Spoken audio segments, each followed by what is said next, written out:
আসসালামু আলাইকুম, welcome back to Suhas kitchen corner. আশা করি সবাই ভালো আছেন। আজকে আপনাদের জন্য রয়েছে সুহাস কিচেন কর্নারের তরফ থেকে শুকনো চালের আটা দিয়ে রুটি। এটা একদমই ইজি, সবাই পারে, বাট যারা ব্যাচেলার ভাইরা আছেন বা নতুন আপুরা আছেন তাদের জন্য এটা আর কি। অবশ্যই ট্রাই করে দেখবেন। এখন যেহেতু সবারই ঘরে ঘরে মাংস আছে কুরবানি ঈদ উপলক্ষে, তাই এই রেসিপিটা আশা করি বাড়িতে একবার হলো ট্রাই করবেন। আর শুকনো চালের আটা দিয়ে কিন্তু সহজেই রুটি হতে চায় না, তাই আপনারা কি করবেন, প্রথমে একটা পাতিলে পানি গরম করে নেবেন, তাতে একটু লবণ দিবেন। আপনারা চাইলে এটাতে অল্প পরিমাণ তেল দিতে পারেন, বাট আমি দিই না এখানে।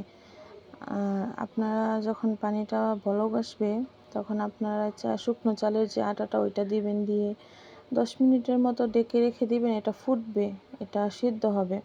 ভালোভাবে সিদ্ধ হলে তারপরে এত সুন্দর পারফেক্ট একটা রুটি হবে। সিদ্ধ না হলে কিন্তু আপনারা রুটিটা তৈরি করতে পারবেন না। আপনারা এখানে দেখতেই পাচ্ছেন আমি কিভাবে চালের আটাটা সিদ্ধ করে নিয়েছি রুটি তৈরি করার জন্য। আর অবশ্যই ভালোভাবে এটাকে মথে নিতে হবে। মথে নিয়ে পারফেক্ট একটা ডো তৈরি করতে হবে। দেখেন কি সুন্দর গোল হচ্ছে, একদম পারফেক্ট হচ্ছে রুটি।